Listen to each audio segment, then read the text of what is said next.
have gotten some requests to do this video. Y'all want to know my current fasting schedule, along with how I plan and prep for a fast, general tips and advice I've got on it, and I will do the best I can for where I'm at in it. Tomorrow is September 1st, so tomorrow is the beginning of my 4th month tracking all of this, and I'm gonna drop as much knowledge as I can on you and hopefully make as much sense as I can. Now that I'm embarking on my 4th month, I obviously have a quarter's worth of data to look at, and I feel like I'm still very new at this, and I'm definitely learning. As you'll see from the information, every couple of weeks I'm noticing something. This is a very fluid thing. It's clearly not written in stone.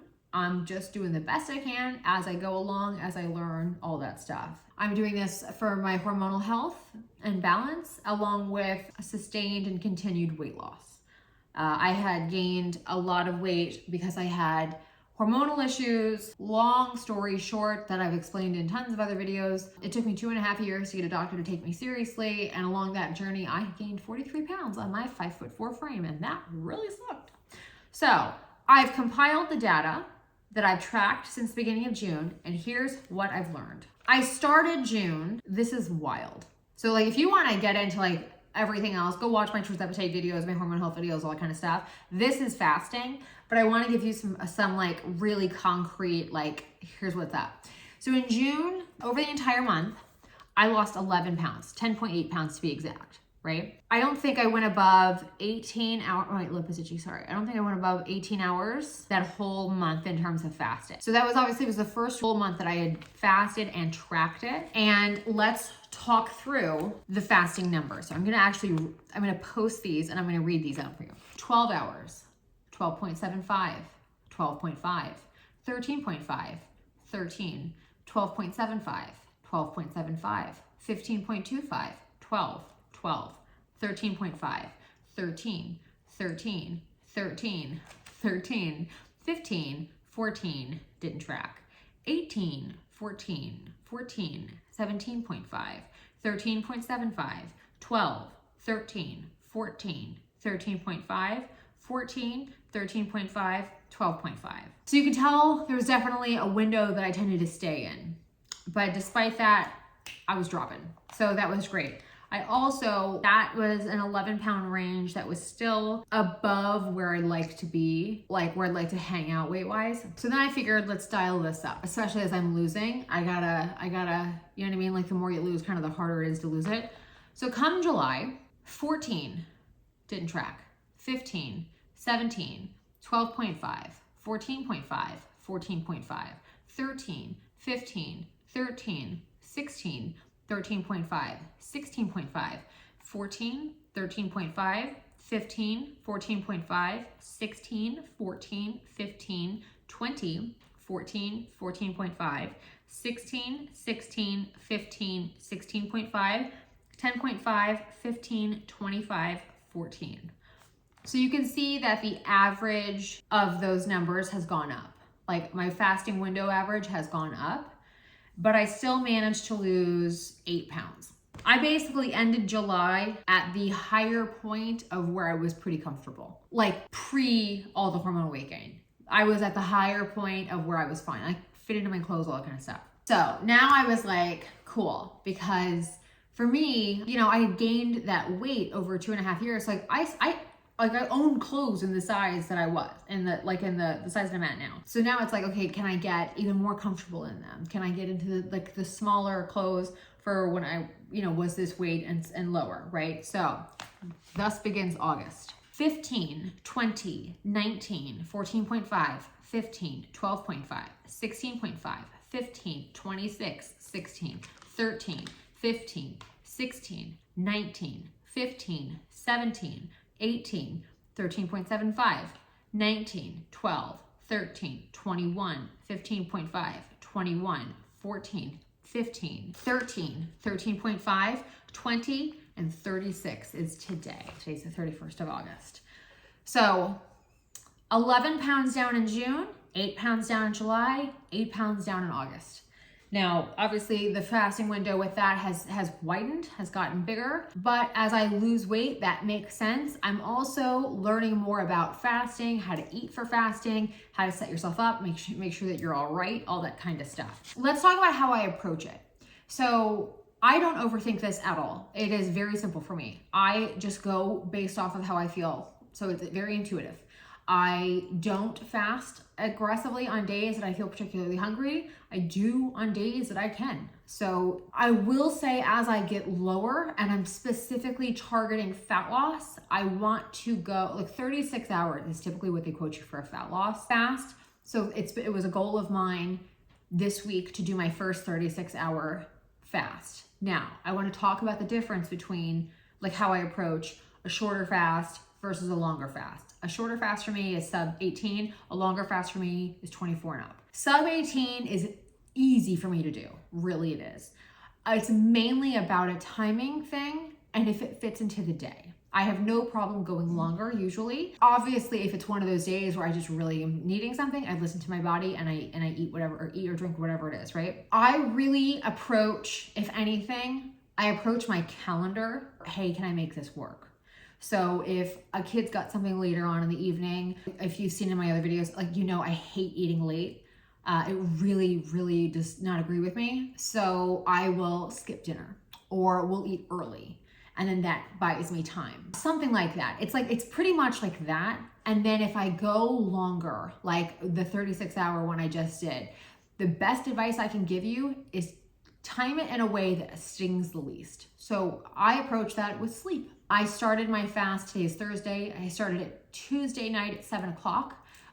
Jeremy had a thing for the kids, so he didn't get home until 6 something, almost 7 o'clock. So I had dinner on the table. I was done by 7, and then he was out of town yesterday. So I took yesterday as the day that I was gonna fast. I was like, I'm gonna try to do my 36-hour fast. It was a goal I had. My calendar shakes out that I can achieve this goal. Let's do it. And I can tell you, as it was my first one, it went really well. I don't have enough information to kind of see if this is a one-off or not. I do notice that as I go longer, I tend to get I get like almost like a carby, but like a crappy, like a popcorn, which I don't even eat. So like, that's when you know, right? Like your body's needing something. It's like trying to tell you something. It literally happened for me at the 24-hour mark. And at that point it was 7 o'clock at night and I'm not gonna eat. I try to angle it to where if I'm gonna go longer, it incorporates at least one sleep. Because obviously that's how you kill a whole bunch of time. But I did 7 p.m. and then I broke my fast this morning at 7:15. So that was 36 hours and it went great. How I approach, like during the fast, what I eat: black coffee, water, and my raspberry leaf tea. That's it. That's all I'm drinking. I don't do anything else. I don't have my AG1 because I'll break it. I don't have calories, right? It's just like black coffee, water, my herbal tea. The approach to pre and post fasting is very intentional. If you see my other videos, you know this. I'm very militant. I would use that word to describe this about my nutrition currently. It is critical to me that I am taking the best care of my body that I can. So what that translates to for me is I have to make sure I've eaten my protein.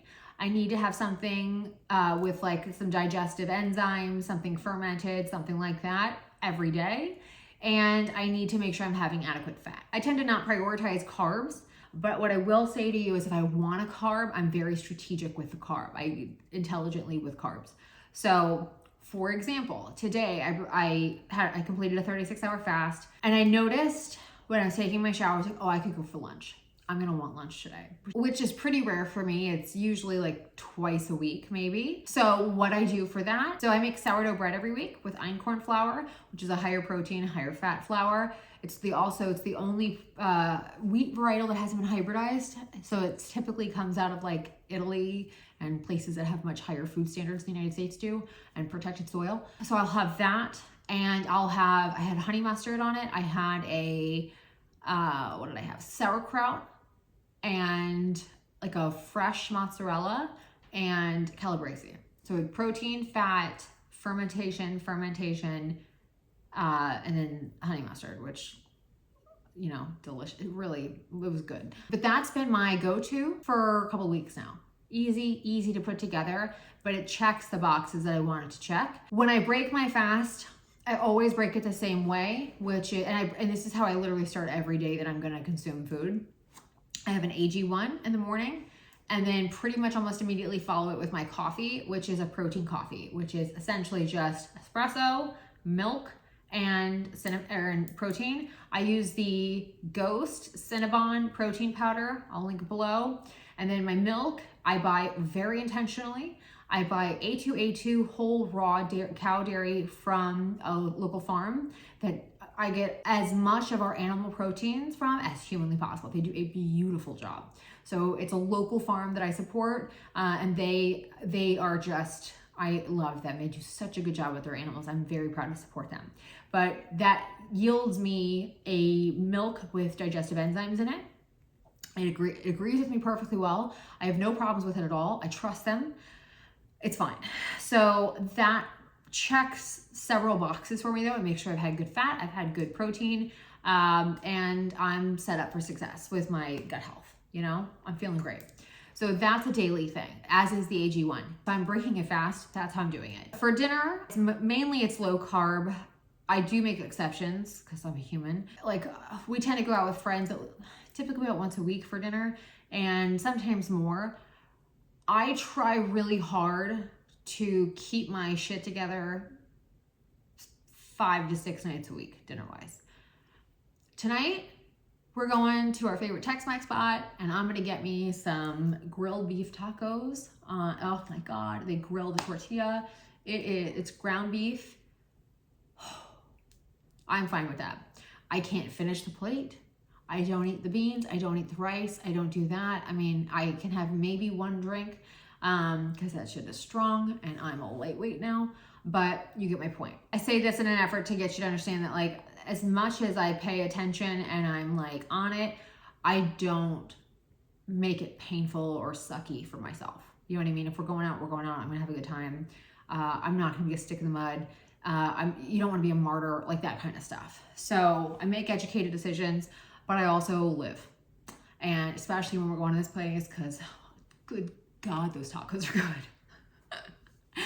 And it's great. And that way I also know that like, I gotta tell you, when you care this much and you're doing all this stuff and you're tracking and you're all this shit, to still be able to have a taco or a couple tacos and have your cocktail and go out with your friends, like to be able to live is how this stuff stays sustainable. It is how it stays livable. So I really encourage you, like, yeah, feel free to modify this and do whatever you want and like make it make sense to you, but please make sure you still live your life. Make sure you, whatever that looks like for you, where you feel like you're engaging and you're being social and you're not losing friendships over it. Like, I know when we get started on stuff, we tend to need to be caged a little bit till we settle down on it, but I really encourage you as quickly as possible to find ways to make your fasting, whatever that looks like for you, make that fit into your life where you don't feel deprived. Things I would watch out for that I noticed as I went longer in fasting, especially if you're really tracking your weight and you're trying to see like how low can I get and all that kind of stuff, which I'm definitely aware of. I've gotten off that. I've like put my foot on the brake a little bit with that lately because as I go longer, I just, you know what I mean? Please be very mindful about dry fasting, meaning like going without liquid. I think I can handle basically an 18-hour fast dry. I don't advise it just because your blood volume, you need liquid, right? So you need water. If you get up too quick to like let your dog out or whatever, and you need to hold onto a wall, it's time for some water. So just be really aware of dry fasting, lightheadedness, overall hydration, that kind of stuff. Like don't try to push it more than you can. Other thing that's really critical, especially if you go for longer fasts, so you're eating less, often, please prioritize your protein because that prioritizes your muscle, and your muscle is the currency of health. I say this a lot, it bears repeating. Just take care of yourself. So I think the last thing I kind of touch on is when you do this and when you really start to shift gears on this, I will tell you in a completely different way, this has made nutrition all the more important. Like it is a non-negotiable to me. We have to make sure that we're eating this way. So that's actually really wonderful because you're just overall getting healthier, right? You're not going to break your fast with a Twinkie. you're going to break your fast with the right foods. You're going to set yourself up, because if you're eating garbage, you're not getting what you need out of that fast. You've got to make sure you're taking care of your gut health. You got to make sure you're taking care of your muscle. You got to make sure you've got enough fat in your body to make sure it moves and everything. Like, fat is how your brain works. It's how things get moved around in your body. It's very critical. I think finally, like, maybe just the era that I grew up in with the 90s, we all like had heroin chic. So you have this sort of, what was that, or the almond mom is the other one I hear a lot. We never got taught about actual nutrition and how to help our bodies. And this has really illuminated a lot for me. So I've been really loving it. I'm very curious what this shifts and how this shifts and how fluid, because I could tell it's very fluid. As I continue to lose, as I continue to learn, as time continues to pass, etc. So let me know if you want me to keep you posted on this stuff. I'm happy to film content on this as always. If you've got any questions, let me know. If you have any tips and tricks of your own, please feel free to share them. And yeah, thanks so much for watching, y'all. I hope you enjoyed the video, and I'll see y'all very soon. Bye.